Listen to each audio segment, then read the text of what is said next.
Hi guys, ಎಲ್ಲರಿಗೂ ಕೂಡ welcome back to my YouTube channel. Friends, ಇವತ್ತಿನ ಒಂದು ವಿಡಿಯೋದಲ್ಲಿ ನಿಮಗೆ ಸೆಕೆಂಡ್ PUC ರಿಸಲ್ಟ್ ಬಗ್ಗೆ ತಿಳಿಸ್ಕೊಡ್ತಾ ಇದ್ದೀನಿ. ಹೌದು ಫ್ರೆಂಡ್ಸ್, ಎಲ್ಲರೂ ಕೂಡ ನಿನ್ನೆ ಬರುತ್ತೆ 5ನೇ ತಾರೀಕು ಏಪ್ರಿಲ್ ತಿಂಗಳು ಬಂದೇ ಬರುತ್ತೆ ರಿಸಲ್ಟು ಸೆಕೆಂಡ್ PUC ಅವ್ರದ್ದು ಅಂತೇಳಿ ನಿನ್ನೆ ಸುಮಾರು ಜನ ಸ್ಟೂಡೆಂಟ್ಗಳು ವೇಟ್ ಮಾಡ್ತಾ ಇದ್ರು ಮತ್ತು ಎಲ್ಲ ಕಡೆ ಯೂಟ್ಯೂಬರ್ಸ್ಗಳು ಹೇಳಿಬಿಟ್ಟಿದ್ರು. ಕೆಲವಷ್ಟು ಜನ ಯೂಟ್ಯೂಬರ್ಸು 5ನೇ ತಾರೀಕು ಬರುತ್ತೆ ಅಂತೇಳಿ ಒಂದು ಫಿಕ್ಸ್ ಡೇಟ್ ಅಂತ ಹೇಳಿಬಿಟ್ಟಿದ್ರು. ಬಟ್ ಆದರೆ ನಿನ್ನೆ ಬರಲಿಲ್ಲ ಗುರು ಈ ಸೆಕೆಂಡ್ PUC ಅವ್ರದ್ದು ರಿಸಲ್ಟು.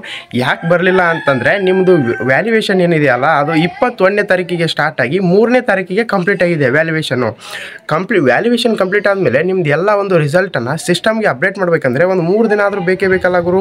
ಒಂದು ಸ್ಟೇಟಲ್ಲಿ ಎಷ್ಟೊಂದು ಜನ ವಿದ್ಯಾರ್ಥಿಗಳಿರುತ್ತೆ, ಎಲ್ಲರದು ಕೂಡ ರಿಸಲ್ಟ್ ಅಪ್ಡೇಟ್ ಮಾಡಬೇಕಲ್ಲ, ಒಬ್ರದ್ದು ಇಬ್ಬರದ್ದು ಅದು ಲಕ್ಷಾಂತರ ಜನ ಸ್ಟೂಡೆಂಟ್ಗಳದ್ದು ರಿಸಲ್ಟನ್ನು ಸಿಸ್ಟಮ್ಗೆ ಅಪ್ಡೇಟ್ ಮಾಡಬೇಕಾಗುತ್ತೆ. ಅದಕ್ಕೆ 3 ದಿನ ಟೈಮಿಂಗ್ ಬೇಕೇ ಬೇಕಂತ ನಮಗೆ ಗೊತ್ತಿದೆ, ಸುಮಾರು ವರ್ಷಗಳಿಂದ ನೋಡಿದ್ದೀವಿ. ವ್ಯಾಲ್ಯೂಯೇಷನ್ ಕಂಪ್ಲೀಟ್ ಆದಮೇಲೆ 3 ದಿನಕ್ಕೆ ರಿಸಲ್ಟ್ ಬರೋದು ನಮಗೆ ಒಂದು ಸುದ್ದಿ ಇದೆ ಮತ್ತು ಎಷ್ಟೋ ಸತಿ ಇದು ಆಗಿದೆ.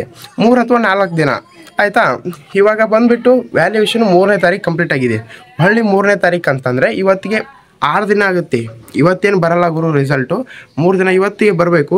ಬಟ್ ನಿನ್ನೆ ಒಂದು ಸಣ್ಣದಾಗಿ ಮೀಟಿಂಗ್ ಆಯ್ತಂತೆ ಯಾವಾಗ ಬಿಡೋಣ ಅಂತೇಳಿ. ಅದಕ್ಕೆ ಎಲ್ಲರೂ ಕೂಡ ರೆಸ್ಪಾನ್ಸ್ ಬಂದುಬಿಟ್ಟು ಎಲ್ಲರದ್ದು ಒಂದು ಅನಿಸಿಕೆ ಏನಾಗಿತ್ತು ಅಂದರೆ ಏಪ್ರಿಲ್ 8ನೇ ತಾರೀಕು ಅಂದರೆ ಇವತ್ತು ಬಂದುಬಿಟ್ಟು ಏಪ್ರಿಲ್ 6, ಇವತ್ತು ಬಂದುಬಿಟ್ಟು ರವಿವಾರ, ಸೋಮವಾರ 7, ಮಂಗಳವಾರ 8, ಮಂಗಳವಾರ ನಿಮ್ಮ ಒಂದು ರಿಸಲ್ಟು 8ನೇ ತಾರೀಕು ಬರ್ಬೋದು ಗೈಸ್.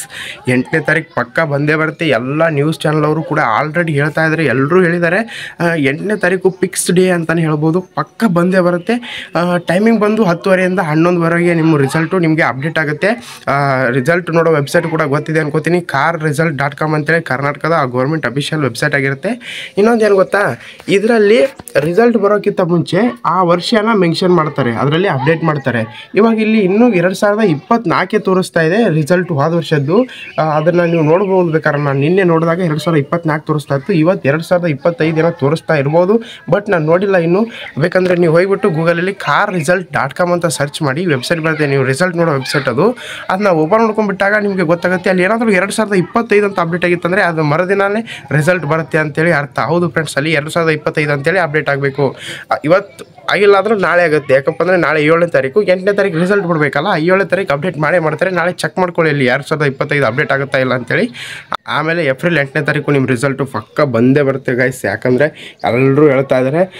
ಒಂದು ರಿಪೋರ್ಟ್ ಪ್ರಕಾರ ಗೂಗಲಲ್ಲಿ ಕೂಡ ಅದೇ ತೋರಿಸಿತ್ತು. ಇನ್ನೊಂದು ಏನಪ್ಪ ಅಂದರೆ, ಒಂದು ವೇಳೆ ಬಂದಿಲ್ಲ ಏಪ್ರಿಲ್ 8ನೇ ತಾರೀಕು ಅಂದರೆ ಮಿಡ್ ಏಪ್ರಿಲು ಪಕ್ಕ.